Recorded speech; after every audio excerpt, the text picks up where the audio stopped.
Hello guys, welcome to Straight from the Horse's Mouth. My name's Chris Powers. I've researched all this information and I'll be presenting it today. I'll be reading from my own website, which is equinetipster.com, and you'll find this in the tips section. So I am really excited. It's the Breeders' Cup. I look forward to this all year, I really do. So I've done all the races on Friday. I've done another video where I've done 6 of the races on Saturday, and I've got another video to do where I'll do the last 5 races, which the Racing Post is covering on Saturday. So it's like, this is pretty much like Christmas for Chris, you know what I mean? This is Horse Fest. So, Breeders' Cup, Friday, 5th the 11th, 2021. The Breeders' Cup 2021, it's that time of year again. The Breeders' Cup springs into action at the weekend, beginning on Friday night in the UK. Some of the best horses on the planet will battle it out for prestigious honours and huge prize money. These races are a real test and will be run at a relentless pace. Only the best will overcome the challenges presented by Del Mar. And especially the draw. I'd just like to point out the draw is very important at Del Mar. I'm starting to question the wisdom of actually holding the Breeders' Cup at Del Mar when the draw is so massively important. However, it is a fantastic track. I really do enjoy watching races at Del Mar. And there are some horses I would have loved to have seen here, such as St Mark's Basilica, Snowfall, Bade, Adiyar, Hurricane Lane, Innsbruck, and Native Trail, and a few other ones. But at the end of the day, we have amazing fields here. It's still races to get very, very excited about. Talking of which, when I first became a bookie 20 odd years ago, I remember nobody that came into the shop was really interested in the Breeders' Cup. As the shops were not open that late, I would take the wall display papers home and spread them all around my room and make pics, ringing up my bookmaker as I made them. And I can't even remember if I was using a mobile phone. I think I may have been using a landline just outside of the door, because I'm not sure mobile phones are really around at that point. But yeah, I had some really fun times doing that. And I've not been a bookie for some years now, but I find myself presented with a world of information and video replays, talking to an American guy on Twitter about the races. It's interesting how things have progressed and how technology has moved on. And also how popular it is nowadays. It's fantastic. This article covers the races at Del Mar between 8:30 PM to 12:30 AM on Friday night through to early Saturday morning, and I appreciate the times will be different for my international readers, because I'd just like to say hello to all my Japanese readers and hi to all my American readers, and yep, thumbs up to the people in Poland, hi to the people in Canada, France, Germany, all these places. People have a look at what I've wrote, which is just brilliant. So, here we go. 8:30, 5 furlongs, Senator Ken Maddy Stakes. It's a listed race, the 2-year-olds plus, on turf. And I spent quite some time looking at the video form for the contenders taking part in this race, and I have a preference for Hear My Prayer. I was really torn between Superstition and Hear My Prayer, but I feel Hear My Prayer has the edge on her main market rival. The interesting piece of form is that they have both raced against the frontrunner Bulletproof One over 5 furlongs at Del Mar on the turf. They are likely to face a frontrunner at least as fast on Friday, and I think Hear My Prayer will be better placed in the field to take it on, as Superstition has a poor draw. Hear My Prayer looks like a gritty horse that has gears. If it comes down to a head-to-head battle down the straight, I would choose her to prevail. So that's Hear My Prayer, win, 7-2, bet 365. Or at least it was when I produced this video, because I didn't produce this video, it was when I produced what I wrote here, because I actually wrote this information yesterday. So the current price, it looks like it's probably 10-3 with bet 365. Next one, 9:50, 5 furlongs Breeders' Cup Juvenile Turf Sprint, Grade 2, for 2-year-olds on turf. I've been following Go Bears Go. He's one of my favourite 2-year-olds. I think he's a brilliant sprinter, and he was doing really well at 5 furlongs before he got moved up to the 6 furlong trip. He won a 5 furlong Class 3 novice stakes on his debut by 1.5 lengths after making all and being eased down at the finish, and that was on soft ground. On his next outing, he raced in a Group 2 race on good to firm going. He led his group on the far side of the course and was leading the race from 2 furlongs out, but he was headed in the final stride by Perfect Power. Perfect Power has won 2 6-furlong Group 1 races since then, one of which he beat Go Bears Go by 1 length. Then came the 6 furlongs Group 2 Railway Stakes contested on good ground. He looked like he wanted to make it all and settled for racing prominently. He won the race by 1 1/4 lengths, proving he is an extremely versatile horse who can run well on any surface. So, Go Bears Go has had a great season since, almost winning the Group 1, but I feel he will welcome the return to Group 2 level at 5 furlongs, where I feel he is unfinished business. He has a fantastic draw at the weekend and will be happiest racing at the front, either leading or stalking. Go Bears Go is gritty as hell and will have the speed on tap. His price is frankly silly at the 25-1 I tipped on Twitter last night. Not only is it a great win price, but there would be a tasty return if he were to be placed. After following him all season, it feels kind of surreal to be sat here recommending him for the Breeders' Cup Juvenile Turf Sprint. I am so pleased to take his place in the lineup.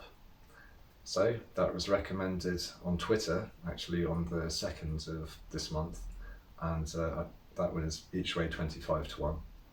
And the current price on Go Bears Go is 18-1, fifth of the odds for the first 4, but I didn't actually write down who that was with, but you can find these things out, you can use your initiative.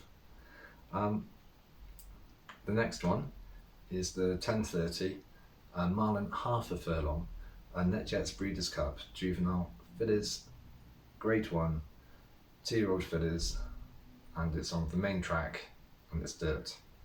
It's quite possible Echo Zulu can be beaten, and I do not think her price represents enough value given the capabilities of the other runners. Bear with me 1 second. I like the proven Group 1 winner, Juju's Map. Last time out, this filly destroyed a Group 1 field at Kingsland in a manner that suggests she is very special indeed. She cantered up the straight while the other horses looked all out, winning by 4.5 lengths. She was just having a bit of fun and looked a different class to the others. I firmly believe she has a lot more than she has shown so far left to show us. Juju's Map will get out well, can handle the turn at Del Mar with ease. If anything does challenge her cantering up the straight, I feel she'll be able to produce frightening levels of acceleration. So that's Juju's Map. Was 72 with Bet Regal, and Juju's Map is still 72 with Bet Regal. The next one is the 11:10 Breeders' Cup Juvenile Fillies Turf Grade 1, 2-year-old fillies, and it's over a mile. The only reason I'm suggesting an each way bet for my selection in this race is because I have a stinker of a draw. The draw is really important to be aware of at Del Mar. Horses can win from it, but they have to get the rub of the green. The low mileage Miss Unseen looks to be a filly that is progressing and fresh in her coat. She has the same breed in the St Mark's Basilica, being a Sione times Galileo cross, albeit from a different dam. She has speed from Sione and staying power from Galileo. Her last race was brilliant, finishing just 3 lengths behind the magnificent Innsbruck, who surely will win the 1,000 guineas next year. She was a bit short of room in the race and can give an even better showing here. If any jockey is going to make a difference on the 2-year-old, then it is Oisin Murphy, the British champion jockey. He is worried about the draw but thinks a lot of the filly and says hopefully she will perform with great credit. I noticed that they've also been giving her some training in the stalls, getting her used to the bell, all that kind of thing, so it won't come as a shock to her and she'll start really well. She's going to need to. I wouldn't recommend a big bet on this one, as the draw will be hard to beat, but it's worth the shot as she is likely to progress. Miss Unseen each way, 10-1. Sky Bet a fifth, 1-5, and it's now 12-1, and you can get a fifth 1-5 with Betfred. Next one is the 11:50, 1 mile, half a furlong TVG Breeders' Cup Juvenile, presented by Thoroughbred Aftercare Alliance, Group 1, at 2-year-olds for colts and geldings. It's on dirt. And Jack Christopher was my choice, but he's been pulled out, and I was really torn between Pinehurst and Jasper Great. You both have a great draw according to the summer stats provided by the Dalmar Thoroughbred Club. I'm going to go for the upset. Jasper Great is coming out of a stall that has a great hit rate, and I think he would try to make all. He made virtually all in his last race. He quickened clear in the last furlong and pulled out a winning distance of 10 lengths. It's possible this one might be a superstar. He is likely to have come on for the run, having contested only one race, and it would be interesting to see how he's progressed. His jockey, now I'm going to mash up the pronunciation here, I'm going to do my best. Yuichi Fukunaga. Yuichi Fukunaga is in blazing form in Japan with a 36% win rate in the last 14 days, with 4 wins from 11 rides. And that's Jasper Great each way at 14-1, Sky Bet, 50 the odds, first 4, and that's still a current price where I've just had to put it in instead of Jack Christopher. The next one is the 12:30 Breeders' Cup Juvenile Turf, Grade 1, the Colts and Geldings. It's over a mile. And I'm having trouble separating the two Charlie Appleby runners, and I think he is too. I've been caught out in this situation before, most notably when Yabir beat Kamari at York. And I'm sure a few of us were caught out there. If one of the horses is not a designated pacemaker, then it means he can't decide. William Buick is a choice to ride either, and he's been known to get on the wrong horse. The evergreen Frankie Dettori will be riding Alabahar, which is a particularly strong jockey booking. Both horses have a good draw. Alabahar is a plum draw looking at the stats for the summer at Dalmar. Draw 2 is the best performing draw with a 20% win rate. Post position 8 or below seems to be the best, with draws 2, 3 and 5 standing out in the stats. He has proven over a mile at Group 1 level and raced on the same type of firm going which we'll encounter at Dalmar when winning his win and your in slot in Canada. That's quite hard to say. Charlie says he has good experience and that if it gets rough on the bends he'll be able to handle himself. Modern Games has an average draw, looking at the figures and getting the calculator out. There was no dead rail bias in the summer, but it's interesting that the one draw only has half the success rate compared to stall 2. I attribute this to slow starting horses getting trapped in traffic against the rail. Also, if a horse is trapped on the rail running fast, it might have to slow a little to take the tight turn fast enough, potentially losing position. Modern Games has not won at higher than Group 3 level and has never contested a mile, but is bred to be capable of getting the mile and should be classy enough to win the Group 1, as he is by Dubawi times no approach. He has won on a good to firm twice, suggesting he will get the firm turf at Dalmar. I'm taking the unusual step. I don't think I've ever done this in all the time I've been doing it straight from the horse's mouth, but I'm taking the unusual step of recommending Charlie Appleby versus the field by suggesting equal bets on Modern Games and Alabahar, which I prefer to selecting Alabahar each way. In an excellent Sporting Life article, Charlie dodged the question of which he thinks will win this race as much as possible, settling with, if anything, he'd say Modern Games would be just in front of Alabahar. And for those of you who want me to stop sitting on the wall, Alabahar wins, and would be a great each way bet, but don't blame me if you are thwarted for the win by Modern Games. So this is Charlie Appleby versus the field. We've got Modern Times, and let me just check these prices are still current a second, because it's quite possible they could be. Yeah, these prices are still current. We've got Modern Times win 3-1 Unibet, and Alabahar win 8-1 Ladbrokes. As I say, if you just want to do one horse, then probably go for Alabahar each way, but realistically and sensibly, Charlie Appleby versus the field is a good bet.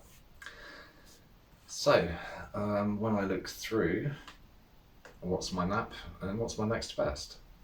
Well, my nap is Juju's map, and my next best was Jack Christopher, and now it's Go Bears Go.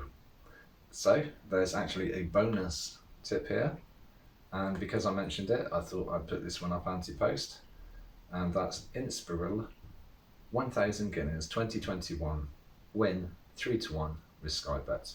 So, thanks for watching, and there's going to be another video, well, another 2 videos for the Breeders' Cup. The first one I've already written, or wrote, and that will be, it covers the first 6 races which are covered by the Racing Post on Saturday. and I'll be recording that straight after this one and then getting them uploaded. So I'm really excited. I wish you guys the best of luck. Have a fantastic time, and remember to bet responsibly. Take care, and if you like this video, then thumbs up. If you dislike the video, then thumbs down. I'd love it if you subscribed and be able to get my tips into your feed so I can try and win you some money. Take it easy, guys. Thank you.